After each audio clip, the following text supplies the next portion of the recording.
On the other end of our phone line this morning is an author from the great country of England. His name is Peter Kay. He's recently come out with a book, Show Me the Way to Santiago, about a pilgrimage from Villa de la Plata, from Seville to Santiago, a distance of about 600 miles or so. We want to hear all about this and about his book.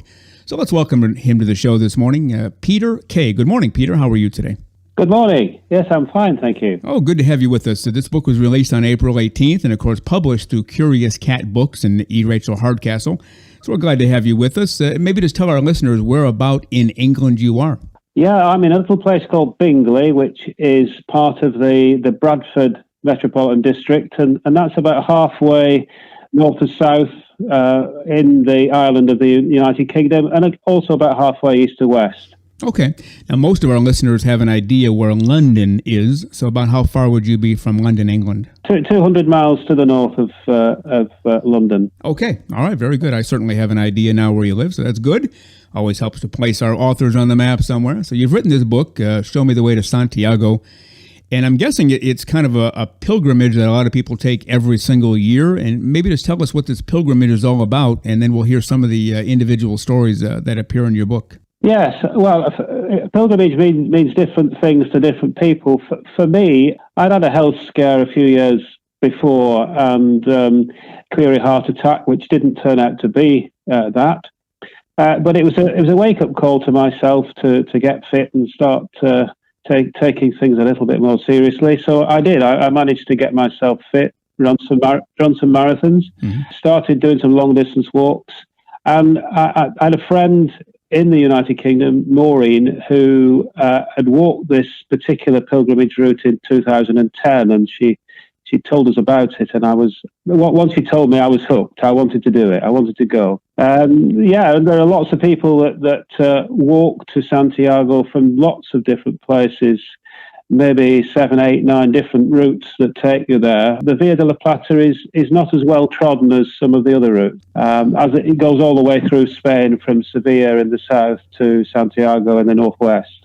Okay, if you don't mind, just tell our listeners what is so special about Santiago and why do people make their way there every single year?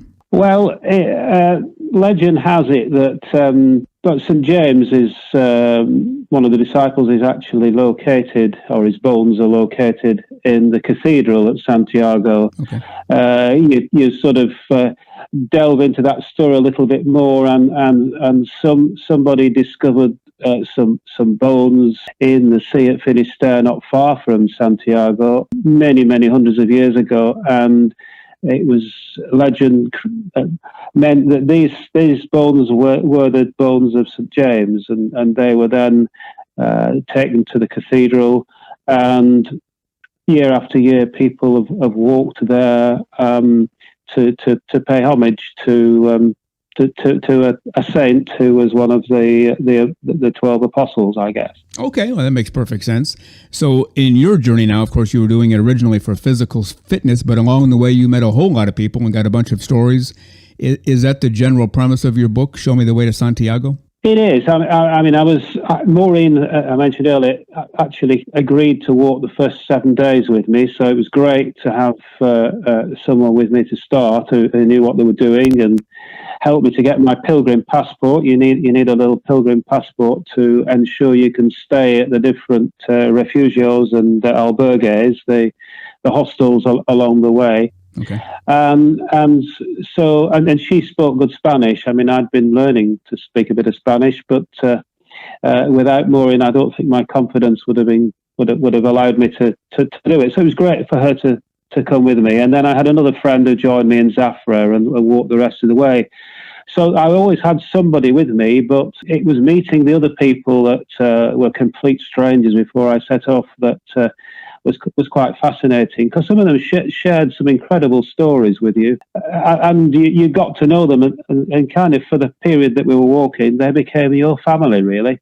What are some of the more interesting tidbits you learned along the way from people you met? I mean, we started off. The first pilgrim we met was a woman who was living in the United Kingdom but was from Poland originally, and she was carrying all the worldly goods in a golf trolley, a golf buggy, which was wheeling behind her. And I was kind of amazed, as was Maureen, that there's we both thought there's no way she's going to be able to drag that behind her over some of the terrain we're going to cover and get to the other side. It's just.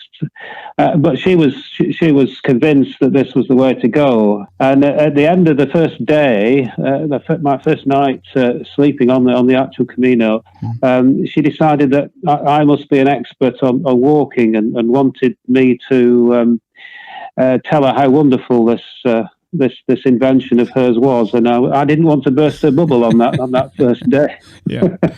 Needless to say, she didn't get very far. We lost track of her physically lost track of her after a couple of days. But through the pilgrims, we kept a sense of her progress, and she managed to get as far as Merida, which is probably about maybe 10, 11 days into the walk. So she did very well. It took her a lot longer, and ultimately she abandoned the trolley at Zafra, and she'd got rid of various items from it before then. So she did very well to get that far. But so that's the first person I met had a kind of story. There were two German guys that we met the first day as well, and they, we weren't with them every day. We lost them at times. Lost them in the sense that our journeys went at different paces. So we weren't always at the same time on the same day. But they got to the end when we got to the end, so we were able to meet them at the end of the walk as well as start the walk with them.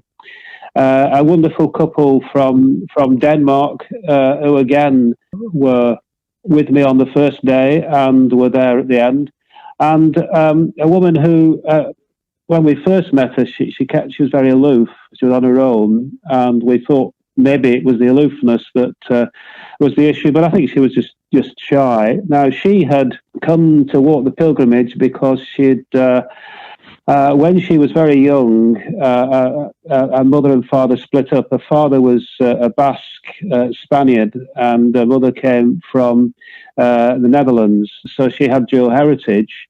But she never sought to find her father whilst he was still alive, and he died maybe a couple of years before she was doing the walk. So her walking the pilgrimage route was as kind of homage to her father, and as a kind of apology for never trying to find him again whilst he was still alive.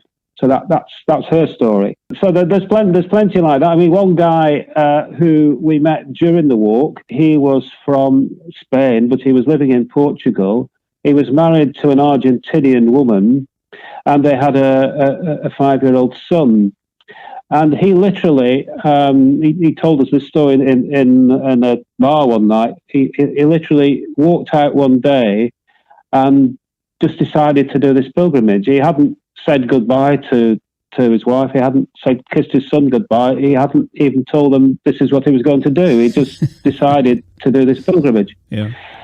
Because he was torn. His wife wanted to go back to Argentina. He wanted to move back to Spain, and they were they were living in Portugal. He was grappling with this, so that the pilgrimage for him was to help him make the decision as to whether he should move to Argentina, where his wife wanted to go, whether he should insist that they move back to Spain, where all his friends were. And he would say that God was his guide, and God would actually help him to make the right decision. And we kept bumping into him, and he was still grappling with this.